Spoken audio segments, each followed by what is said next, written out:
ವಿಚಾರಕ್ಕೆ ಅನೇಕ ಟೀಕೆಗಳು ಬಂತು. ಸೊ ಅದ್ರ ಬಗ್ಗೆ ನಿಮ್ಮ ಅಭಿಪ್ರಾಯ ಏನು ಸರ್? ನೋಡಿ, ಕುಟುಂಬ ರಾಜಕಾರಣ ಅಂದರೆ ಏನು ಮೊದಲು ಅದ್ರ ಬಗ್ಗೆ ಇವತ್ತು ಜನ ಅರ್ಥ ಮಾಡಿಕೊಳ್ಬೇಕಾಗ್ತದೆ. ಇದೆ ಒಂದು ಪರಿವಾರದಲ್ಲಿ ಅವರ ಒಂದು ಹಿರಿಯರು ಮುಖ್ಯಸ್ಥರು ರಾಜಕೀಯದಲ್ಲಿ ಅಧಿಕಾರದಲ್ಲಿದ್ದಂಥ ಸಂದರ್ಭದಲ್ಲಿ ಅವರು ಒಳ್ಳೆಯ ಕೆಲಸ ಮಾಡಿದರೆ ಅವರ ಪರಿವಾರದ ಮಕ್ಕಳಿಗೂ ಬರುತ್ತೆ. ಈಗ ಪರಿವಾರ ರಾಜಕೀಯ ಅಂತ ನಾವೇನು ಹೇಳ್ತೀವಿ, ಕುಟುಂಬ ರಾಜಕಾರಣ. ಅಫ್ಕೋರ್ಸ್ ಕುಟುಂಬ ರಾಜಕಾರಣ ಅಂತ ಹೇಳಿದರೆ ಇವತ್ತು ಬರೀ ನಾವು ನಮ್ಮ ಹಿರಿಯರ ಅವರ ಅಧಿಕಾರದ ದುರುಪಯೋಗ ಮಾಡಿಕೊಂಡ್ರೆ ಅದು ತಪ್ಪಾಗತ್ತೆ. ಆದರೆ ಇವತ್ತು ನಾವು ರಾಜಕೀಯದಲ್ಲಿ ಬಂದು ಸುಮಾರು 30 ವರ್ಷ ಆಯಿತು.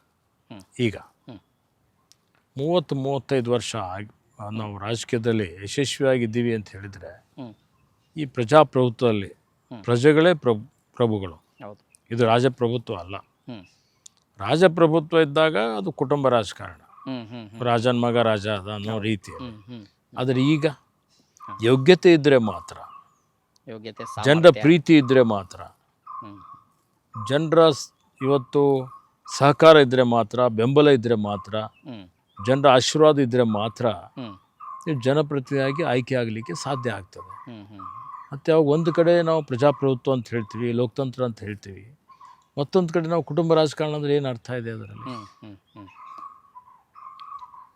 ಈಗ ನೋಡಿ, ಒಬ್ಬ ವೈದ್ಯರ ಮಗ ವೈದ್ಯ ಆಗ್ತಾನೆ ನೋಡಿದರೆ, ಇಂಜಿನಿಯರ್ ಮಗ ಇಂಜಿನಿಯರ್ ಆಗ್ಬೋದು, ಡಾಕ್ಟರ್ ಮಗ ಡಾಕ್ಟರ್ ಆಗ್ಬೋದು, ಸುಪ್ರೀಂ ಕೋರ್ಟ್ ಜಡ್ಜರ ಮಗ ಇವತ್ತು ಹೈಕೋರ್ಟ್ ಜಡ್ಜ್ ಆಗ್ಬೋದು, ಸುಪ್ರೀಂ ಕೋರ್ಟ್ ಜಡ್ಜ್ ಆಗ್ಬೋದು.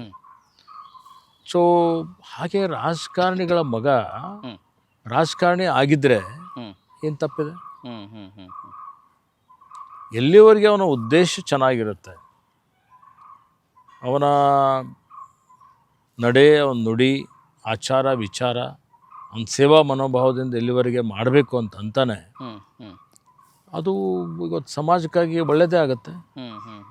ಅದರಲ್ಲೇನಿದೆ?